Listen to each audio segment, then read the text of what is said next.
dipersembahkan oleh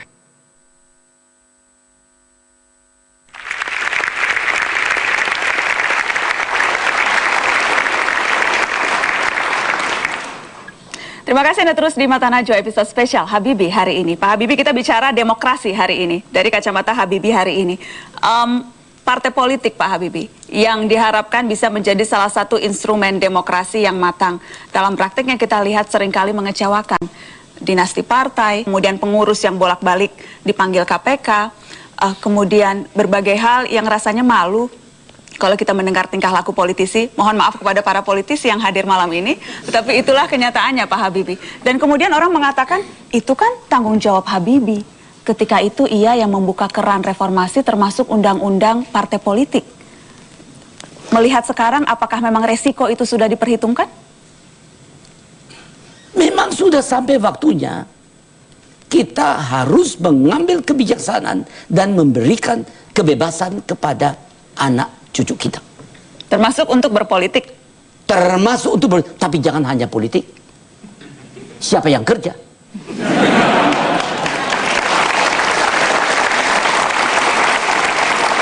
Karena Anda berpolitik, yang bayar itu rakyat. Rakyat yang bekerja, yang membayar pajak, perusahaan-perusahaan yang bekerja dari pemasukan dari sumber daya alam. Jadi wajar kalau sekarang orang marah kepada partai politik atau pengurus partai yang kemudian mengkhianati uang kita yang sudah kita bayarkan untuk mereka? Wajar. Kalau partainya sudah dipilih, rakyat dipersilahkan memilih seseorang yang menurut penilaian rakyat itu berdasarkan prestasinya. Karena itu penting kita buat kriteria yang siapa yang diperkenankan dicalonkan menjadi pemimpin bangsa ini untuk pembangunan. Nanti kalau dia dipenuhi dan rakyat memilih si A menjadi akan memimpin itu, maka A itu kita namakan presiden. Dia mendapatkan kepercayaan langsung dari rakyat untuk memimpin. Nah, sekarang dia harus jangan eksklusif, inklusif. Berarti dia sekarang bertanggung jawab kepada seluruh rakyat. Karena rakyat itu rame-rame memilihnya. Jangan langsung dia memimpin suatu partai dan partainya itu yang misalnya hanya dipilih setengahnya, dia dapat 30%, saya sebut aja. Sedangkan yang dipilih jadi presiden itu mendapat 60%. Nah sekarang si partainya itu bertingkah laku seakan-akan dia dapat 60%. Tidak benar itu.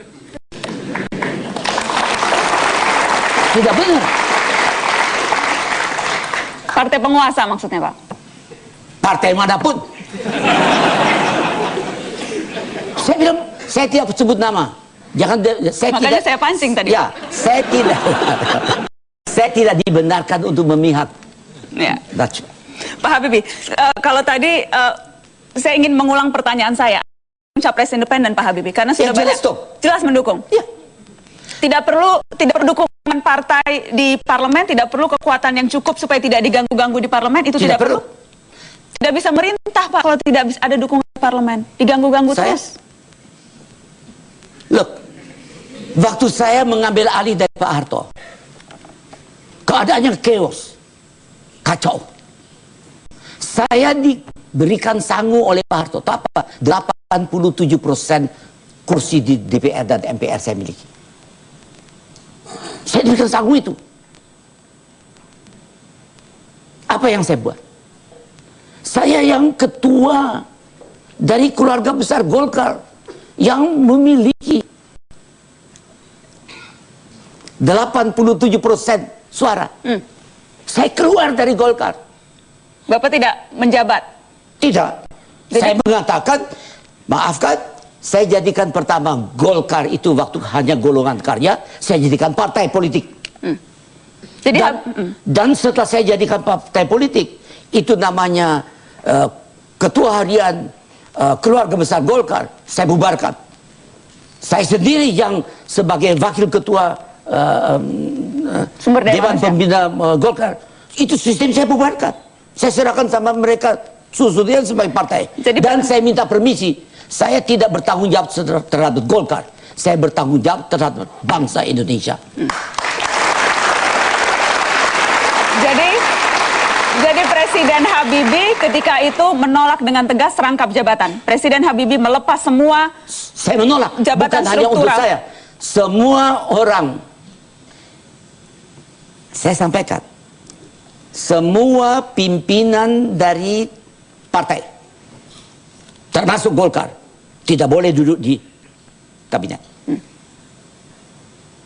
Pak Akbar minta diri mundur sebagai Mensesnek. Dia memilih menjadi ketua, karena dipilih menjadi ketua partai Golkar.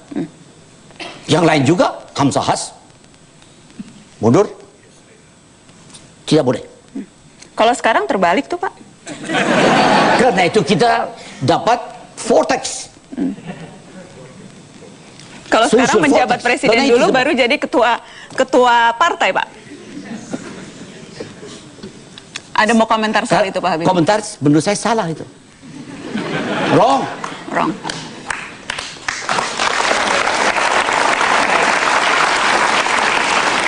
Saya ingin minta komentar Pak Akbar Tanjung. Apa yang dulu membedakan? Kenapa dulu zaman Habibie ketika baru saja masuk era transisi reformasi, baru saja reformasi dilakukan, tapi tampaknya etika politiknya lebih jelas ya? Menjadi menteri, menjadi presiden, ya tidak ada ambil-ambil jabatan di partai. Kalau sekarang kenapa berbalik 360 derajat ya Pak Akbar? Ya itu tergantung pemimpin, tergantung presidennya.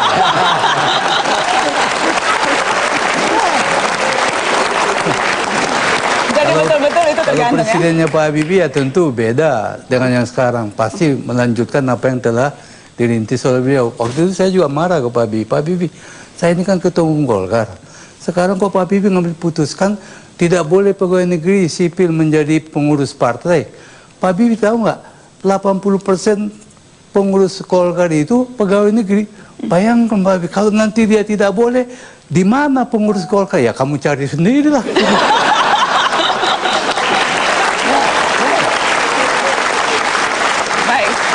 Pak Habibie, tadi Anda katakan mendukung capres independen. Saya tahu yang tepuk tangan paling keras itu orang yang sejak dulu mendukung itu. Ada Fajrul Rahman di sini yang sejak dulu selalu mau jadi presiden lewat cara independen. Oke, Nana, terima kasih sebenarnya atas dukungan Pak Habibie itu. Lalu kemudian kami masuk ke Mahkamah Konstitusi pada tahun 2008, Pak Habibie.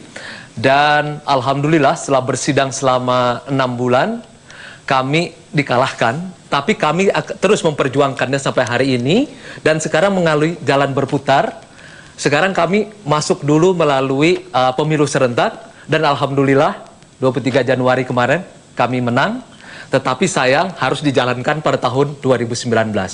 Dengan pemilu serentak, berarti cita-cita Pak Habibie juga salah satunya adalah di mana partai tampaknya tidak perlu lagi presidensial threshold. Berarti siapa saja yang ada di bumi Indonesia, apa dia anggota partai atau tidak, kalau dia memenuhi syarat, silakan mencalonkan diri sebagai presiden. Nah, syarat ini yang harus dibuat. Tapi kita harus tahu bahwa syarat itu yang dibuat oleh DPR. Mungkin harus diadakan sidang paripurna, DPR dengan DPD bersatu dan menyusun kriteria-kriteria. Itu harus mulai dipikirkan. Ya. Jadi apa yang kalau misalnya nanti diputuskan tahun 2019 harus dilaksanakan pemilihan presiden secara serentak. Itu belum sempurna. Dia punya solution. Solution ialah bahwa presiden yang dipilih itu harus memenuhi kriteria yang disusun oleh sidang paripurna DPD dan DPR bersama. Apa itu dinamakan MPR, I don't know. Terserah. Yang jelas kriteria perlu. Okay. Dan sehingga dari kriteria itu, karena itu saya sampaikan, yang memimpin bangsa kita bukan selebritis. Tapi yang memimpin bangsa kita harus problem solver. Baik, Pak Habibie, professional problem solver, bukan selebritis. Bukan. Ini pemimpin selebriti bukan, Pak? Tidak. Saya tidak kenal. Tidak kenal Rhoma Irama. Tidak. Rasanya cuma Pak Habibie yang tidak kenal Rhoma Irama. Itu pun muncul dari mentor Habibie ketika itu. Presiden Soeharto ketika itu pun tampaknya mengeluarkan sinyal-sinyal ragu terhadap wakilnya sendiri. Ya memang. Kita lihat cuplikannya sedikit, Pak. Pidato Presiden Soeharto 19 Mei tahun 1998. Sekarang kalau tuntutan untuk mengundurkan diri bisa penuhi secara konstitusional, maka harus saya serahkan kepada Wakil Presiden secara konstitusional. Kemudian timbul apakah itu juga merupakan jalan penyelesaian daripada masalah tidak akan timbul lagi. Nanti Wakil Presiden juga lantas harus mundur lagi. Ada keinginan agar supaya saya mundur dari kedudukan sebagai presiden. Hanya masalahnya bagi saya sebetulnya mundur dan tidaknya itu tidak menjadi masalah. Yang perlu kita perhatikan itu apakah dengan kemunduran saya itu kemudian segera keadaan ini akan bisa diatasi. Sebab bagi saya soal kedudukan presiden adalah bukan soal yang mutlak bagi saya. Terkejutkah Anda, Pak Habibie, ketika Presiden tampaknya seolah meragukan kemampuan wakilnya sendiri? Bukan terkejut. Saya waktu mendengar itu, saya langsung minta waktu untuk bertemu dengan Presiden. Dan saya bilang sama Presiden, saya ini hanya bisa menjadi wakil presiden dan menandatangani supaya saya terima jika dipilih dengan persyaratan. Persyaratan ialah bahwa kalau terjadi sesuatu dengan presiden, maka wakil presiden itu harus mengambil alih kepemimpinan dan melaksanakan tugas sesuai yang telah ditentukan dalam ketetapan MPR. Dan berarti kalau Bapak mengatakan saya tidak mampu, kenapa Bapak menyetujui saya menjadi wakil presiden? Itu tidak konsekuen. Jangan begitu, Pak. Saya sampaikan. Karena jangan lupakan, saya dengan Pak Harto itu dekat sekali. Saya biasa kalau berdebat dengan Pak Harto bilang apa adanya. Apa komentar Pak Harto ketika Anda marah demikian? Dia ngerti saya, dia diem. Dia diem. Jangan begitu, Pak. Ada berbagai analisa, Pak Habibie. Setelah Anda kemudian tidak menjadi presiden, ada banyak sekali buku yang ditulis. Terutama juga buku yang spesifik menulis soal menganalisa hubungan Presiden Soeharto dengan Presiden B.J. Habibie. Salah satu analisanya adalah ketika itu sesungguhnya Pak Harto menginginkan Pak Habibie juga ikut mundur bersama dirinya. Mungkin dia inginkan, tapi itu melanggar Undang-Undang Dasar. Karena saya menandatangani di depan wakil-wakil rakyat di MPR. Disaksikan juga oleh presiden terpilih.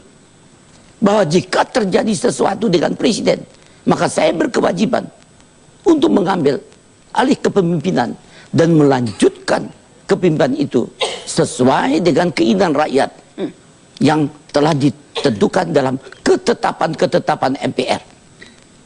Itu apa gunanya saya tanda tangani?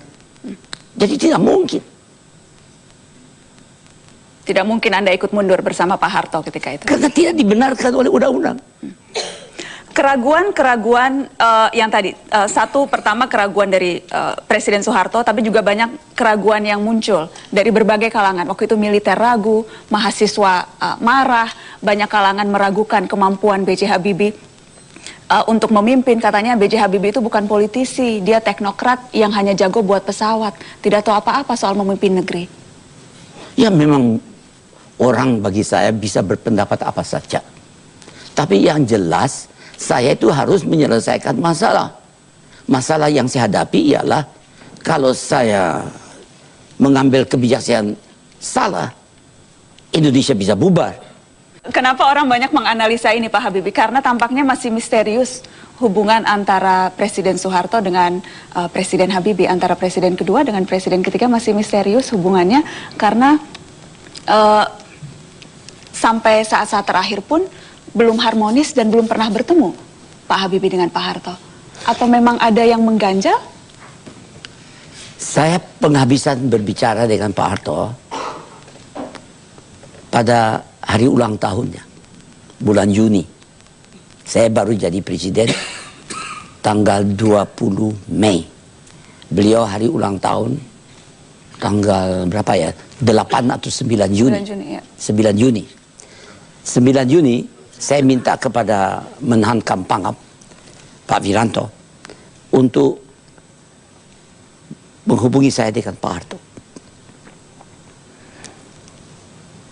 Saya melalui telepon saya sampaikan, Pak Harto, saya butuh masukan. Pak Harto lengser, saya mau tahu data-data yang detail. Kan kalau orang timbang terima kan, kalau Anda gubernur diganti oleh orang lain, kan ada timbang terima. Walaupun upacara tidak dibacakan, tapi ada bahan-bahannya kan. Dan kita sehingga bisa belajar dari kesalahan. Ini percakapan via telepon, Pak? Via telepon. Terus dia bilang, tidak mungkin kamu ketemu dengan saya. Kenapa? Merugikan kita. Merugikan, bukan kita itu, bukan Pak Harto dan Habibie. Kita bangsa Indonesia. Karena saya kenal Pak Harto. Apa ruginya dua pemimpin saling bertemu? Ruginya, karena dia adu domba. Dia kan orang yang sangat bijaksana dan tahu lapangan. Lebih tahu dari Habibie. Dan dia mengatakan, beginilah. Kamu selesaikan masalah-masalah yang kamu hadapi. Selesaikan semua. Saya terus jadi emosional. Saya mengatakan, Pak Harto, yang benar aja dong. Saya juga manusia punya perasaan. Kenapa saya tidak bisa ketemu dengan Pak Harto? Itu dia bilang, Habibie, saya tahu kamu anak yang soleh. Kamu sholat 5 kali sehari. Saya juga. Tapi kamu harus tahu satu. Tiap kali saya soleh, saya sholat. Tiap kali saya sholat, Habibie, saya doa untuk kamu. Supaya kamu selamat dan sukses. Laksanakan tugasmu. Terus dia bilang, terima kasih Pak. Saya letakkan itu, saya nangis. Yang saya Ainun lihat semua. Sempat beberapa kali ada upaya Pak Habibie untuk menemui Pak Harto, tapi itu selalu tidak terlaksana, Pak. Ya, karena saya rasa yang penghabisan waktu beliau sakit, saya ekstra datang winter dari lapangan terbang, saya langsung ke rumah sakit. Kebetulan di rumah sakit itu, di situ ada Pak Quraisy. Pak Quraisy dengan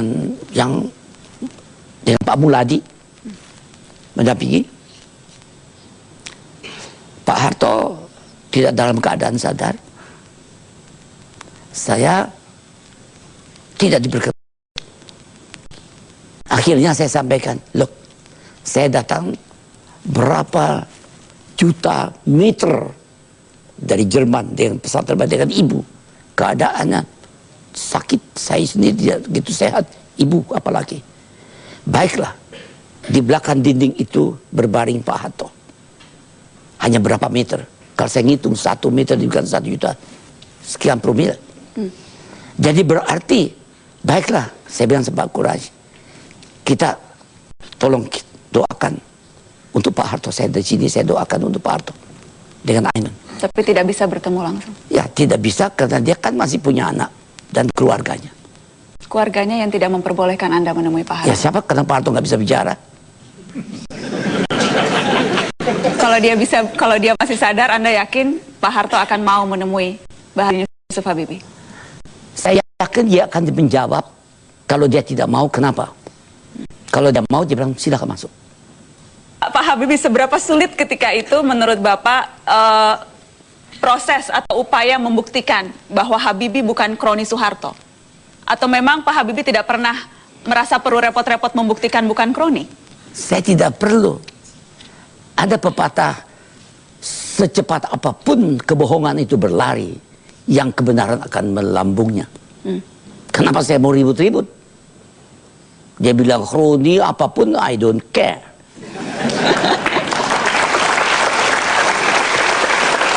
Berani-beraninya orang Malaysia sebut Habibie pengkhianat bangsa. Ini yang menyebut mantan Menteri Penerangan loh.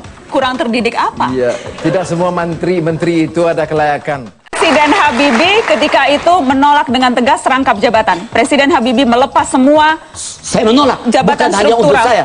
Semua orang. Ketika, saya singkat dulu. Oke. Ketika ini bahaya ketika nih, ya. melihat tidak. Ini pemimpin selebriti bukan, Pak? Tidak. Saya tidak kenal. Tidak kenal Rhoma Irama. Tidak. Rasanya cuma Pak Habibie yang tidak kenal Rhoma Irama. Ya, saya tidak kenal karena saya nggak tahu siapa dia dan tidak tahu mainnya apa. Yang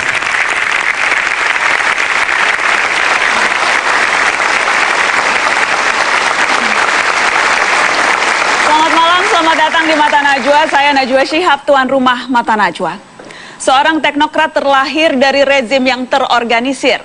Sejak muda dilimpahi bakat, berpendidikan mantap dan penuh tekad. Visinya melambung jauh tinggi. Penguasa memberinya tempat berekspresi. Dia menjadi yang terpilih di lapisan penting rezim yang penuh seleksi. Berkiprah dalam alih teknologi industri nasional penuh gengsi. Dia menjadi presiden di waktu yang sempit, saat bayang-bayang rezim digugat sengit. Ketika reformasi masih saja dalam transisi, apa pandangannya soal kondisi negeri terkini? Inilah Mata Najwa, Habibie hari ini. Demi Allah, saya bersumpah akan memenuhi kewajiban Presiden. Apabila cukup alat bukti tindak pidana, maka proses peradilan harus dilaksanakan sesuai ketentuan perundang-undangan yang berlaku.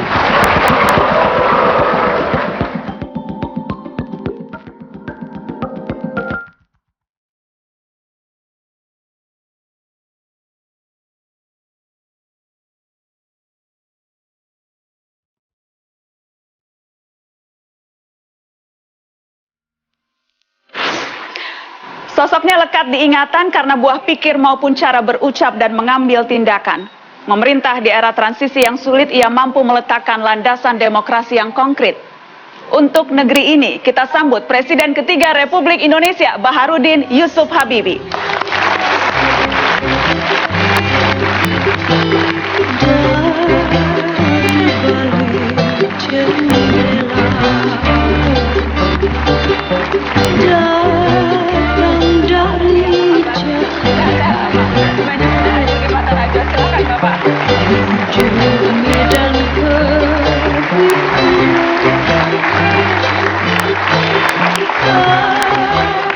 Sepasang mata bola, lagunya kita putar khusus untuk Presiden ketiga Baharudin Yusuf Habibie. Apa kabar Bapak? Baik, terima kasih. Sehat-sehat? Sehat. Pak Habibie, saya ingat terakhir kali saya mewawancari Bapak itu hampir 4 tahun yang lalu. Ketika itu tepat 40 hari pasca berpulangnya Ibu Ainun. Saya ingat saya wartawan pertama yang waktu itu Bapak kasih kesempatan wawancara. Saya ingat tahun itu Pak, saya bertemu dengan orang yang sangat patah hati. Masih patah hatikah Habibie hari ini? Enggak pernah saya patah hati, tapi saya kehilangan ya separuh dari jiwa saya. Tapi sekarang saya sangat meyakini bahwa Ibu Ainun selalu berada pada diri saya. Kalau saya merindukan ibu dan sedang sedih, saya kejamkan mata saya dan terbayang wajah ibu yang mengatakan, jangan sedih. Saya selalu mendampingimu dan berada di sampingmu. Itu kata-kata yang saya dengar melalui ya telepati atau keyakinan bahwa Ibu Ainun selalu berada dengan saya. Ini selendangnya. Itu selendang Ibu Ainun? Ya. Selalu Bapak bawa atau karena memang spesial malam Karena ini malam dingin, saya pakai yang panas.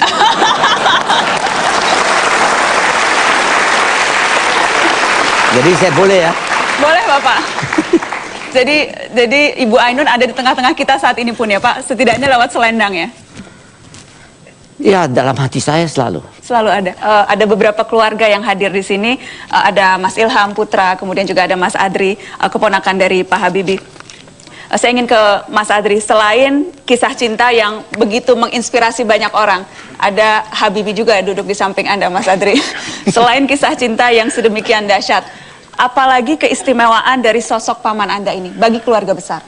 Oh, beliau adalah panutan bagi keluarga dan juga bagi semua orang sebetulnya ya. Dan beliau selalu menjaga silaturahmi dengan semua orang.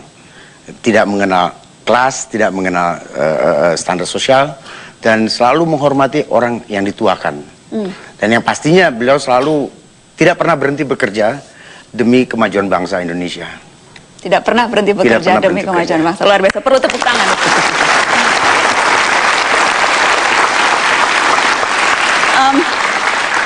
Baharudin Yusuf Habibie, seorang jenius, insinyur pesawat terbang, wakil presiden, presiden ketiga Republik ini yang menjabat hanya 517 hari. Bukan untuk mengorek luka lama Pak Habibie, tapi untuk belajar dari perjalanan bangsa. Saya ingin kita menyaksikan cuplikan potongan sejarah berikut ini.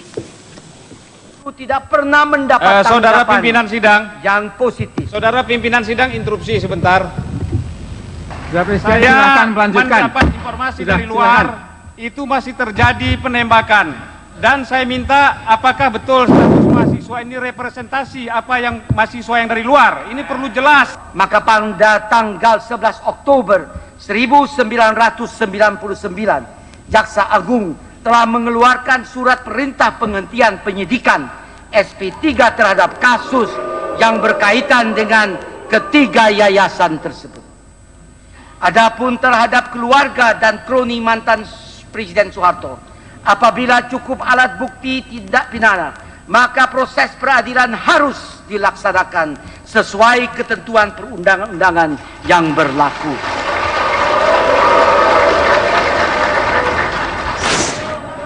Menolak. Menolak.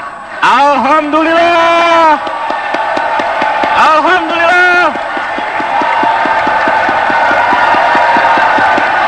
Alhamdulillah. Allahu Akbar. Allahu Akbar.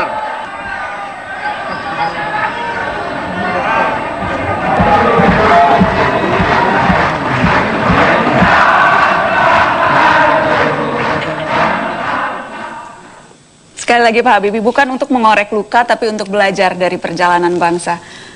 Pada saat itu Pak Habibie berada di rumah dan menyaksikan dari televisi, betul Pak? Benar. Benar. Apa momen yang paling kuat yang diingat Pak Habibie, menyaksikan laporan pertanggungjawaban ditolak dari televisi? Ya, saya harus menerima bahwa itu suatu kenyataan. Dan sebelumnya saya telah mengumumkan bahwa saya hanya bersedia untuk dicalonkan kembali sebagai presiden jikalau pertanggungjawaban saya diterima. Kalau tidak diterima, saya persilahkan pilih orang lain. Tidak ada rasa kecewa, sedih setelah begitu banyak hal yang dilakukan selama 517 hari memimpin negeri? Tidak. Tentunya saya sedih, tapi yang menentukan kan rakyat atau wakil-wakil rakyat. Dan kalau yang mewakili itu berkeyakinan bahwa tidak wajar dipimpin oleh seorang Habibie, saya harus terima sebagai kenyataan. Dan tidak saya benarkan, terus saya berontak. Terus cerita yang enggak. Silakan. Tapi ya cuma yang lucunya, waktu saya saksikan itu bersama dengan Ibu Ainun, Ilham dan istrinya, Tareq dan istrinya. Di rumah ini Pak?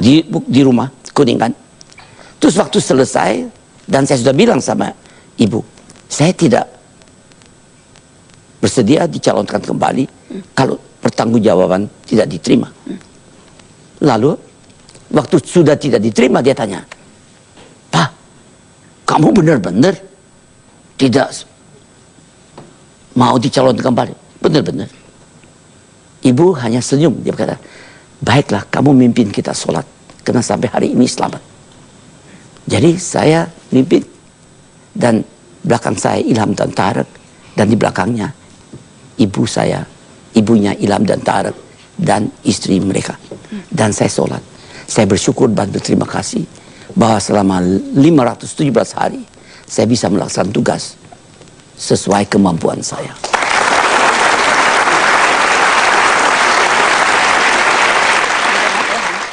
Kalau Bapak mengatakan saya tidak mampu, kenapa Bapak menyetujui saya menjadi wakil presiden?